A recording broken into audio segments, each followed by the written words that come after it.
The rain had started before midnight, thin at first, then hard enough to drum against the tin roof of the small Atlanta house. Darcy Williams kept folding clothes by candlelight because the power had gone out again. Her father and stepmother were arguing in the next room. She caught fragments through the cracked door. Deadline. Interest. Han Group.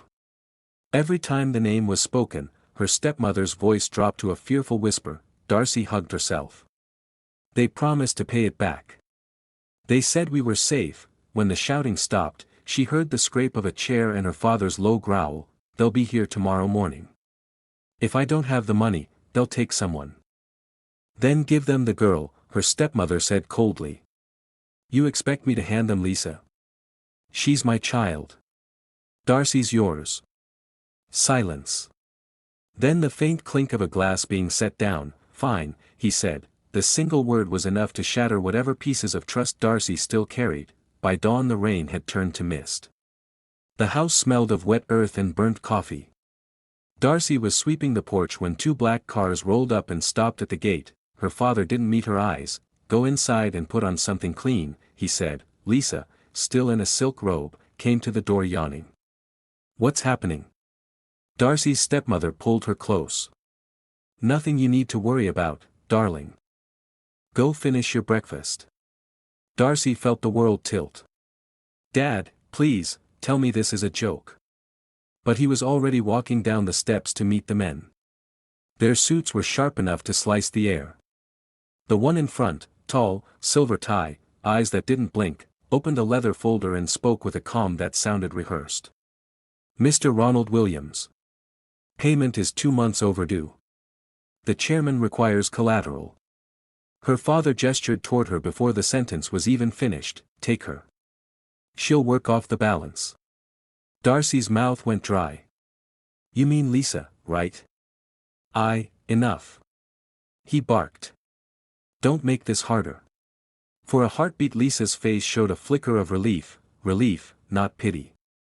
The taller man nodded once, and the others stepped forward. Darcy wanted to run, but her father's hand landed on her shoulder, heavy as stone. Be smart for once, he muttered. Maybe they'll feed you better than I can. That was the last thing he ever said to her. The men didn't chain her. They didn't have to. The calm precision of their movements told her resistance meant nothing. She was ushered into a car, then to an airport where a private jet waited in silver and black livery. Han Group stamped near the door. Through the window she saw the sunrise turning the clouds pink. Below, the only home she'd ever known shrank to a speck. She pressed her palm to the glass, not sure if she was saying goodbye or trying to hold on. The flight attendant spoke Korean in hushed tones. Darcy caught one English phrase, Chairman Han will decide her placement himself. Her heart thudded. Placement. Like she was furniture. By the time the plane landed in Seoul, the city was wrapped in fog. From the car window she saw the skyline, neon signs, cranes, towers piercing the clouds. It could have been another planet. The motorcade stopped before a building that looked alive with light. Han Tower, 60 floors of mirrored glass. Inside, silence ruled. Every surface gleamed. The air smelled faintly of cedar and money. A man in a gray suit, Mr. Choi, led her to an elevator. You will stay in the residential wing, he said without looking at her. Obey instructions, and your father's record will remain closed. Does that mean I can leave after I do not ask questions about the chairman? The doors slid open on floor 27, 2 narrow beds, white walls, a single window overlooking the city. A girl about Darcy's age looked up from folding sheets. You must be the new one, she said softly. I'm Mina. Her voice carried a kindness that made Darcy's throat tighten. What is this place? Darcy whispered. Mina hesitated, then shrugged. They say we're paying debts. But sometimes it feels like we're paying for our father's sins. She gave Darcy a thin blanket and pointed toward the hallway. Dinner's at 6. Don't be late. And whatever happens, don't talk about the cold room. The what? Mina just shook her head. You'll hear soon enough. That night, Darcy lay awake, the city lights bleeding through the window like restless stars. Somewhere high above, maybe on the top floor, lived the man everyone called Jin-woo Han, the one who didn't believe in love. She didn't know it yet, but the man who had taken everything from her world was the same man fate would soon make her whole again. The first morning in Han Tower began with silence. Darcy opened her eyes to the pale light creeping across the white walls. Mina was already dressed in her gray uniform, hair tied neatly, folding her blanket with military precision. "Morning," Mina said softly. "You'll need to hurry. Breakfast is in the lower hall, and the elevator closes exactly at 6:30. Darcy sat up slowly, still half dazed. "Do we get days off?" Mina smiled sadly. "You'll see soon enough." The elevator opened to a floor that looked like something from another world. Dozens of women in identical uniforms moved silently across the vast marble hall. Long tables glittered with silver trays of food, but the atmosphere was as heavy as fog. No one laughed, no one whispered. A tall woman with a clipboard stood at the front. She wore a black suit and an expression carved from stone. Mina leaned toward Darcy. "That's Ms. Kwan. She runs this place when the chairman is away." Ms. Kwan's voice cut through the hall. "Today we welcome a new entrant, Darcy Williams, 22, from Atlanta. Assigned to floor 27, group 3. You will work in the administrative section until further notice." Darcy managed a nod. Every pair of eyes in the room seemed to weigh her, to measure whether she was threat or curiosity. Mina touched her arm gently. "Eat quickly. They don't like when anyone finishes last." Darcy glanced around at the other women. Most looked like they came from powerful families, polished faces, practiced posture. Yet beneath their poise was something else, a shared stillness, as if they'd learned that too much emotion was dangerous here. After breakfast, Darcy and Mina were led to their new work area. The office was an endless row of desks behind glass walls. Each woman handled tasks that looked harmless enough, translating reports, checking shipments, filing digital records, but every email bore the same logo, Han Group Holdings. "This company really owns everything," Darcy murmured. Scrolling through documents that listed subsidiaries in 20 countries, Mina nodded. Hotels, shipping, banks, art galleries. The chairman built an empire before he turned 30. They say he never sleeps. "Have you met him?" Darcy asked. Mina's eyes darted toward the ceiling, then back down. "Only once. He doesn't stay long on this floor. We're not supposed to look directly at him when he passes." The words sounded almost like superstition, but Darcy could feel the truth of them in the air. This was a place ruled by fear and awe. That afternoon, while delivering files to the upper office, Darcy found herself alone in an elevator that unexpectedly stopped at floor 58. The doors slid open. He was there, Jin-woo Han. He stood near the windows, back to her, phone pressed to his ear. The view behind him was all of Seoul, gray towers rising into mist. His voice was calm, low, the kind that silenced rooms. "Move the shares quietly," he said. "No leaks. If they disobey, dissolve the board." He turned, and for a moment Darcy forgot how to breathe. His eyes, dark, unreadable, met hers. The elevator chimed softly. "You're not supposed to be on this floor," he said. His English carried a faint accent, precise, smooth. Darcy stammered, I was told to deliver these reports to Mr. Choi." Jin-woo studied her face, the hesitation in her voice, the trembling papers in her hands. Then he stepped forward, closing the distance until she could see the reflection of the city lights in his eyes. "Next time, take the service elevator," he said quietly. "This floor isn't safe for people who don't belong here." He didn't sound threatening. Just absolute.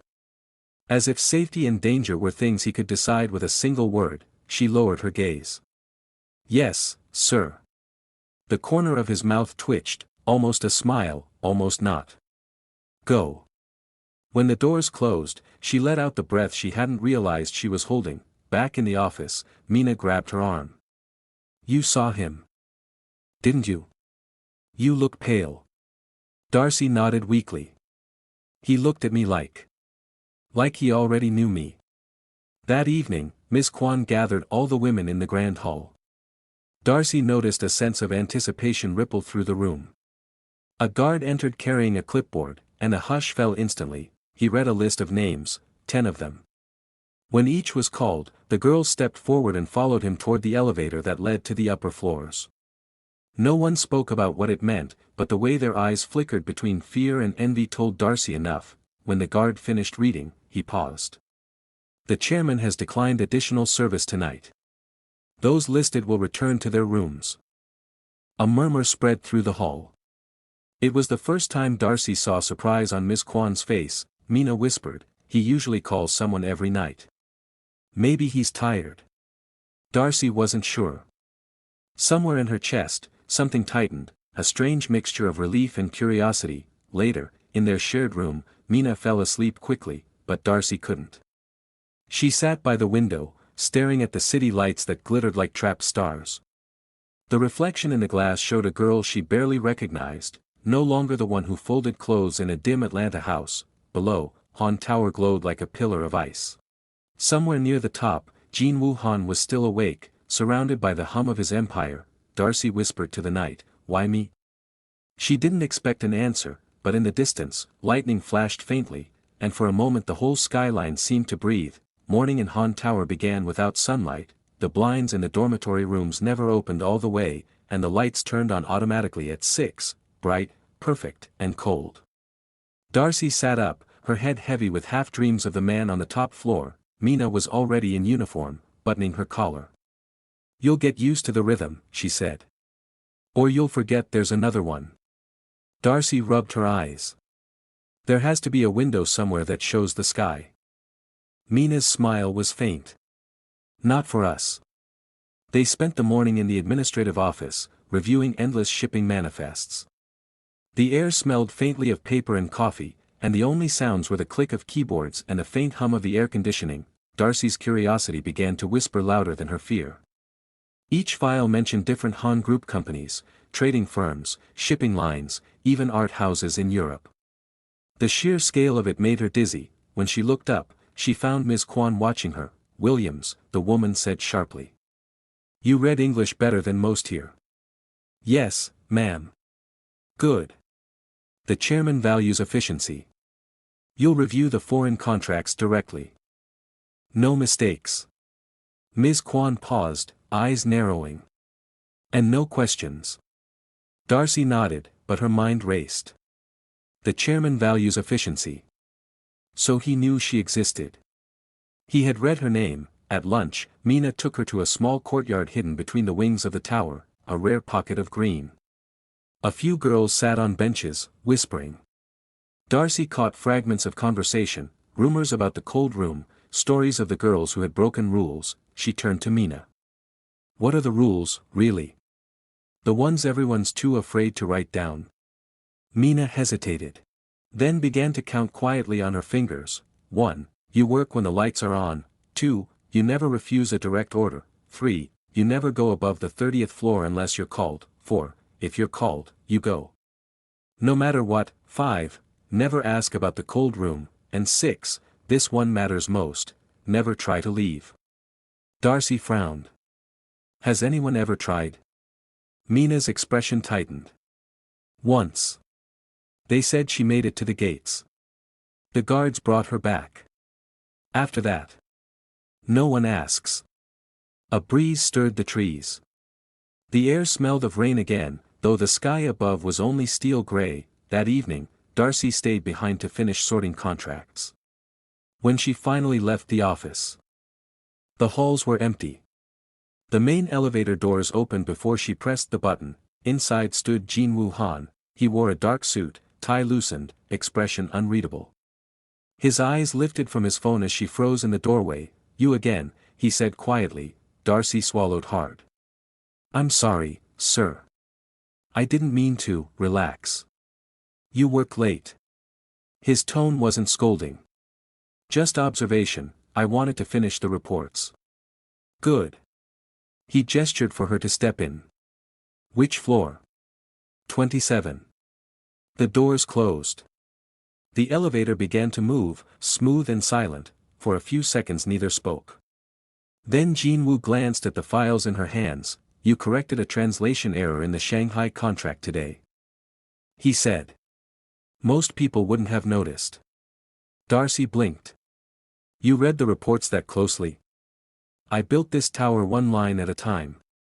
Of course I read them. He paused. What did you think of it? She hesitated, then said honestly, it was too harsh. You cancelled an entire partnership because of one late shipment. His mouth curved slightly. You think I should forgive carelessness?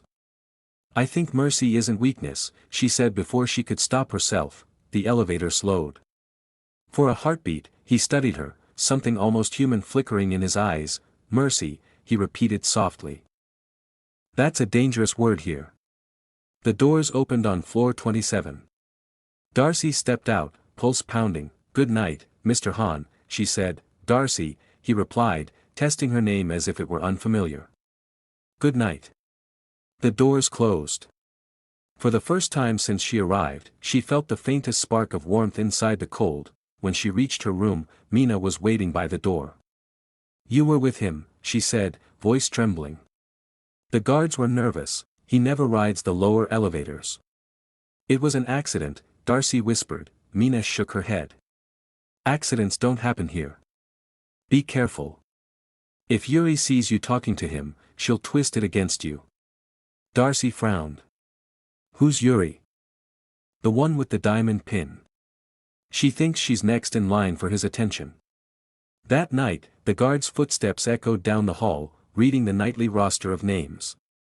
Each name called meant a girl would be summoned to the upper floors to attend to the chairman's private business, organizing papers, setting up meetings, sometimes simply serving tea.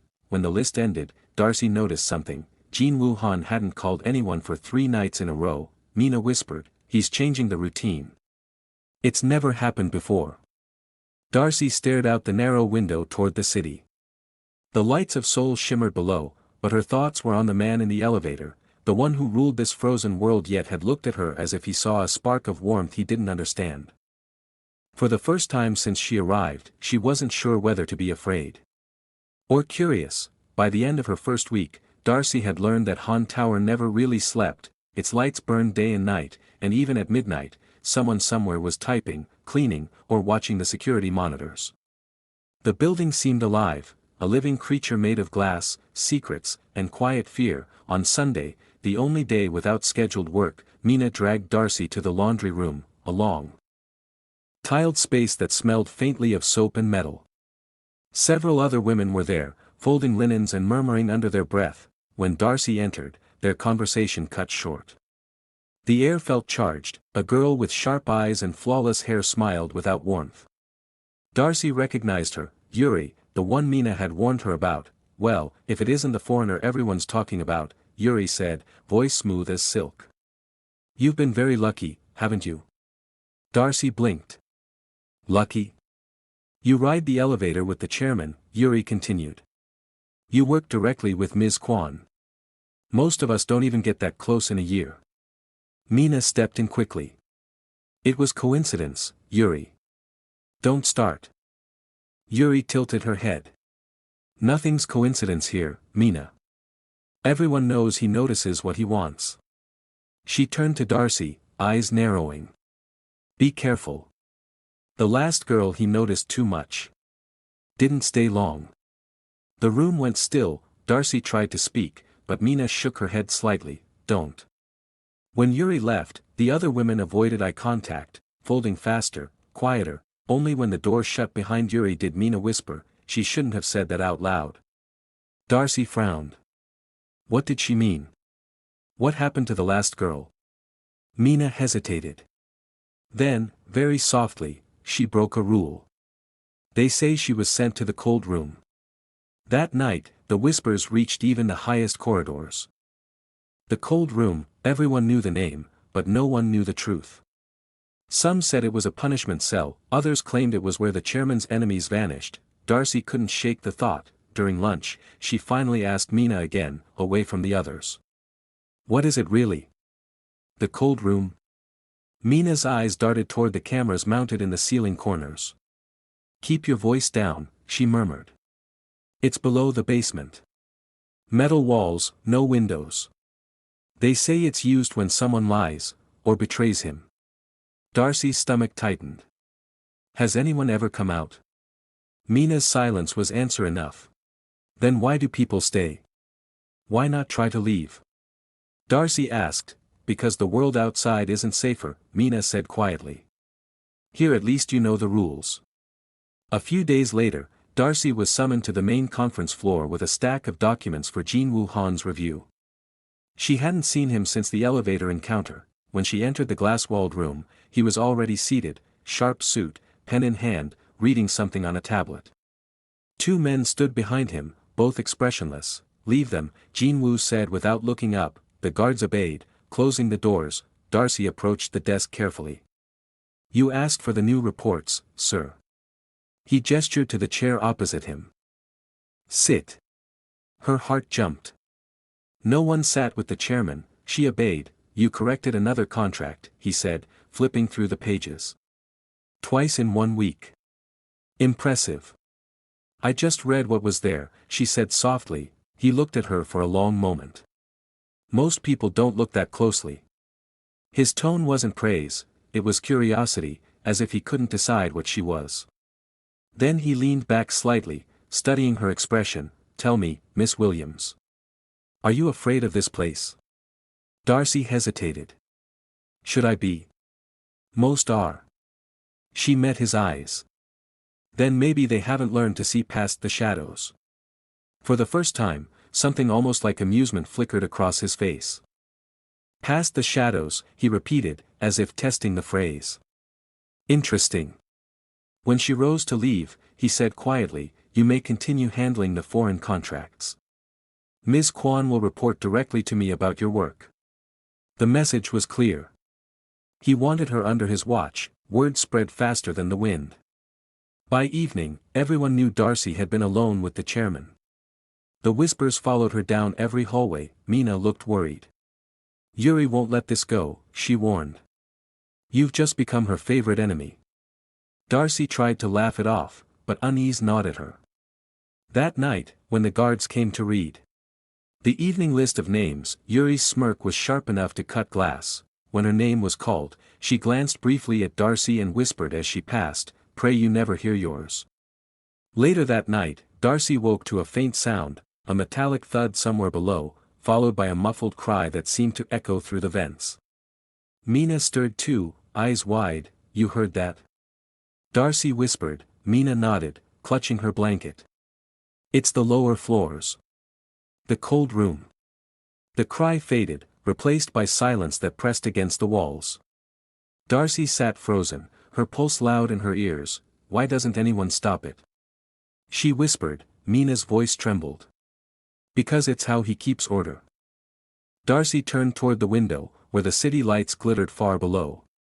Somewhere above them, Jin-woo Han might be awake, calm as ever, unaware, or maybe perfectly aware, of the fear his tower carried. She wondered which was worse. As dawn bled into the sky, Darcy made herself a quiet promise. She would learn the truth of this place, no matter what it cost her.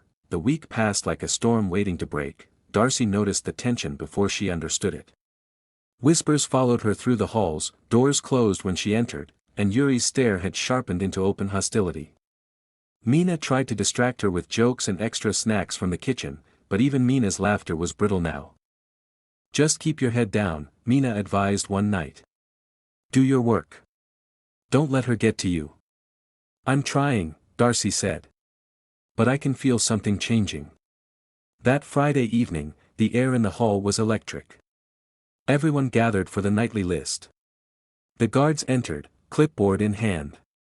The soft scratch of pen against paper filled the silence. One by one, he began to read names. Each time a name was called, a girl stepped forward, face carefully blank, and disappeared behind the elevator doors.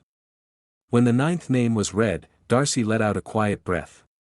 She was safe again. Then the guard paused. Darcy Williams, he said. Every head turned. Mina's hand flew to her mouth. Darcy. Darcy froze. There must be a mistake. The guard's gaze didn't waver. The chairman requested you specifically. The world seemed to tilt. Her feet moved before her thoughts caught up. As she stepped into the elevator, she caught Yuri's satisfied smirk from the corner of her eye. a smile that said let's see how long you last. The elevator rose smoothly, soundless except for Darcy's heartbeat. When the doors opened, she stepped into a hallway lined with dark wood and golden light. Everything smelled faintly of sandalwood and rain. A guard led her to a large door at the end. He's waiting. The guard said and walked away. Darcy stood there for a moment, then knocked lightly. Enter, came a calm voice. Inside was a room unlike any she'd seen, half office, half sanctuary. Shelves of books, a piano by the window, and a single wall of glass overlooking the glittering Seoul skyline. Jin-woo stood near the window, jacket off, sleeves rolled to his elbows, tie loose. He turned when she entered. You came. I didn't really have a choice, she said, then regretted how sharp it sounded. To her surprise, he didn't react with anger, only quiet amusement. No one ever does, he said. Come sit. He poured her a glass of water, not wine, and gestured to the couch. Do you know why I called you? He asked. Darcy shook her head. No, sir. Because I wanted to see if you'd look at me the same way you did in the elevator. She blinked. And how did I look at you? Like I was human. That caught her off guard. Aren't you? His gaze drifted to the city lights. Not to them. To most people here, I'm a god, or a monster. They obey because they're afraid. But you. He turned back to her. You speak to me as if fear doesn't work on you. I am afraid, she admitted softly. But I won't let fear make me blind. For a long moment, neither spoke. The hum of the city below filled the silence. You remind me of someone I once knew, he said finally. Before all this. Darcy tilted her head. Before Han Tower. He gave a faint, almost invisible smile. Before the world decided I had to be ruthless to survive. The minutes turned into an hour. Their conversation wandered, from the art on the walls, to his travels, to her life in Atlanta before everything fell apart. She found herself laughing quietly at one of his dry jokes, forgetting for a moment where she was. At last, Jin-woo stood. You should rest, he said. It's late. Darcy rose too, unsure if she should bow, speak, or simply leave. As she turned toward the door, he said her name softly, Darcy. She looked back. Thank you, he said. For not pretending. Something about the way he said it made her heart flutter unexpectedly. She nodded and left the room, still dazed. When the elevator doors opened on her floor, Mina was waiting by the hallway, eyes wide. Are you okay? What happened? Darcy smiled faintly. He just talked to me. Just talked. Mina echoed, disbelieving. Darcy nodded. He didn't even. You know. He just talked. That was the night the rumors changed. No one had ever been called to the chairman's floor and come back untouched. The other women whispered about it for days, but Jin-woo never summoned anyone else again. Every morning, when Darcy passed him in the hall or delivered reports, he would glance up, just once, and she would feel that strange calm return, like sunlight slipping through clouds. For the first time since arriving, she began to feel something she thought she'd lost long ago, hope. Thank you so much for watching. Your support really means the world to me. If you enjoyed this episode, please like, subscribe, and turn on notifications so you'll know as soon as episode 2 drops.